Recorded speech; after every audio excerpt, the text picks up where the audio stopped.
Frères et sœurs, ouvrez bien vos cœurs. Une rumeur enfle, se propage, se transforme en frisson planétaire. Et si le Mahdi était déjà né? Des signes bouleversants, des témoignages troublants, des coïncidences prophétiques qui s'alignent? Et si nous étions à l'aube d'un bouleversement spirituel sans précédent? Abonnez-vous dès maintenant à la foi islamique, car ce que vous allez entendre va changer votre regard sur notre époque. Préparez-vous, car l'heure approche. Bismillah, Ar-Rahman, Ar-Rahim. Louange à Allah, le maître des mondes, celui qui détient les clés du mystère. Ô Allah, fais pleuvoir ta paix sur le prophète Mohammed, celui à qui les secrets de la fin des temps ont été confiés. Partie 1.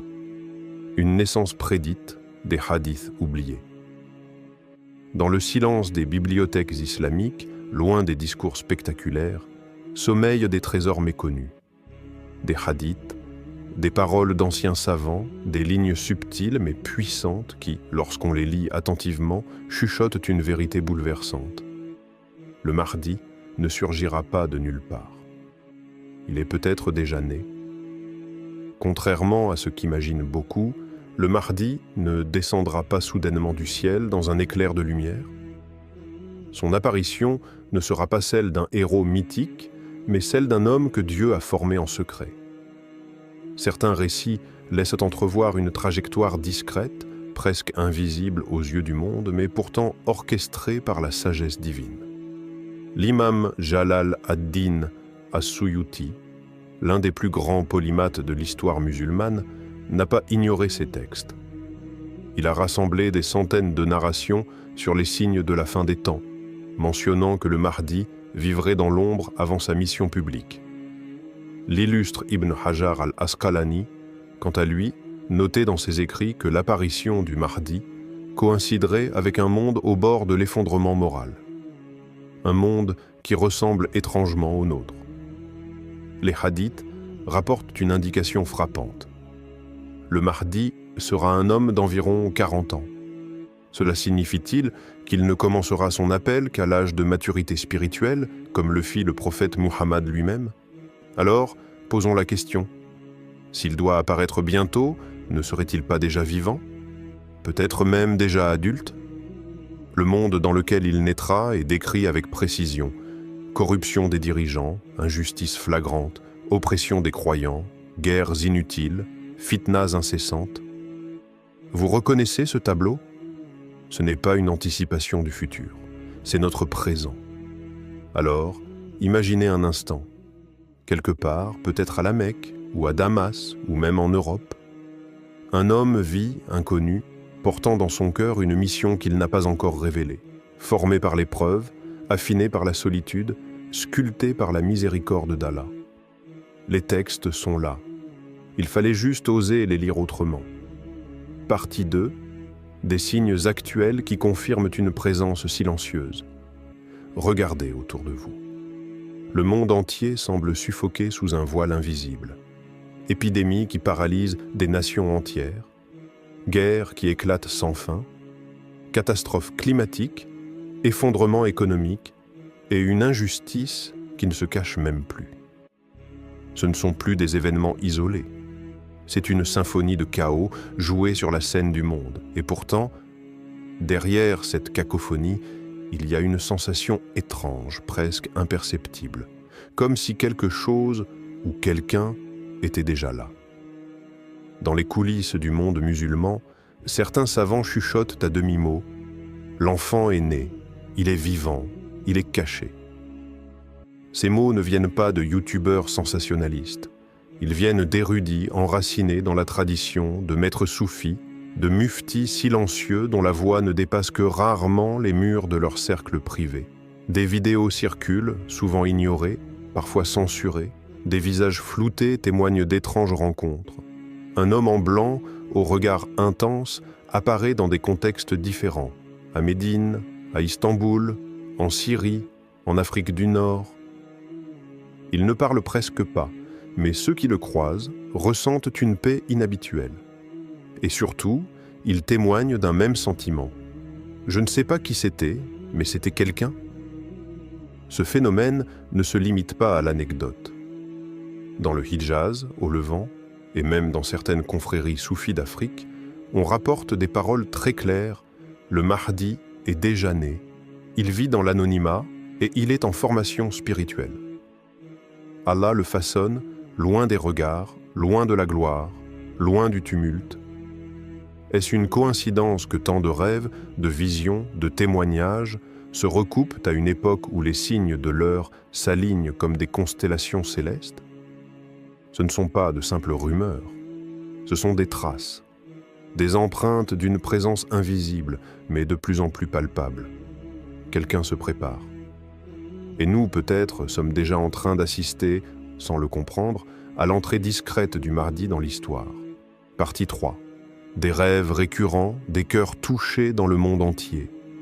Dans la pénombre de la nuit, lorsque les âmes se déconnectent du tumulte du monde, quelque chose d'invisible se met en mouvement. Des musulmans, hommes et femmes, pieux ou en quête, dorment et voient un homme qu'ils n'ont jamais rencontré. Et pourtant, ils le reconnaissent. Il ne dit que quelques mots, mais leur vie ne sera plus jamais la même. Je suis le Mahdi, prépare-toi.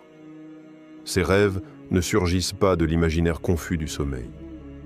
Ils traversent les continents et les langues. Une femme voilée, isolée dans un quartier français, se réveille en pleurs après avoir vu un homme lumineux marcher parmi des ruines. Un imam marocain raconte à son cercle privé la même scène. Un converti canadien, sans même connaître les signes de la fin des temps, voit un homme qui lui tend la main et lui dit « Le moment approche ». Et ce n'est pas la diversité géographique qui étonne le plus, mais la cohérence. Tous décrivent un visage serein, une lumière sur le front, une voix ferme mais apaisante. Un regard qui transperce l'âme, comme s'il voyait à travers les voiles de l'existence. Il ne crie pas, il ne menace pas, il appelle. Et ceux qui l'entendent ne peuvent plus l'oublier. Ces témoignages se comptent par dizaines, puis par centaines. Et certains commencent même à noter des détails qu'on retrouve dans les hadiths. Un homme entre 30 et 40 ans, au teint clair, à la barbe soignée, au front dégagé, avec un léger creux dans le nez. Et si tout cela n'était pas le fruit du hasard? Le prophète Muhammad l'a dit avec une force inégalée. Celui qui me voit en rêve me voit réellement, car Shaitan ne peut prendre mon apparence.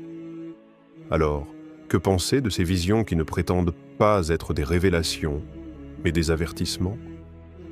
Le rêve est le dernier refuge des cœurs sincères, un canal laissé ouvert quand les paroles humaines ne suffisent plus. Et dans ces rêves, un nom revient, El Mahdi, comme un murmure divin, comme une cloche qui résonne dans l'invisible. Est-ce là l'appel secret que le monde ne veut pas entendre? Partie 4. Des savants qui osent parler, il est né, il attend. Il y a des vérités qu'on ne crie pas sur les toits, des vérités trop lourdes, trop sacrées pour être manipulées par l'opinion publique ou livrées au tumulte des réseaux. Pourtant, à voix basse, dans les cercles du savoir, une idée commence à prendre forme. Une conviction murmurée, partagée entre érudits, le Mahdi serait déjà né. Pas de nom, pas de localisation précise, pas de date spectaculaire.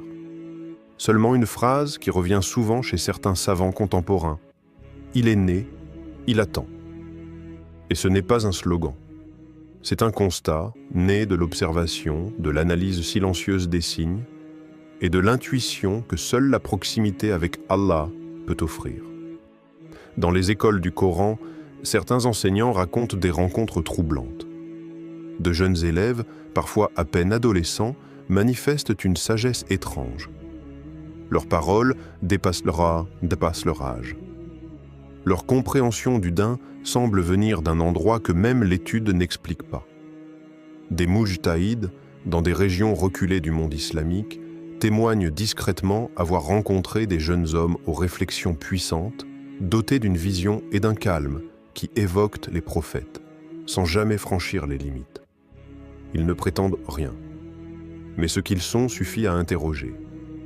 Et si le Mahdi grandissait, comme Moïse dans la maison de Pharaon, dissimulé, protégé, là où personne ne penserait le chercher?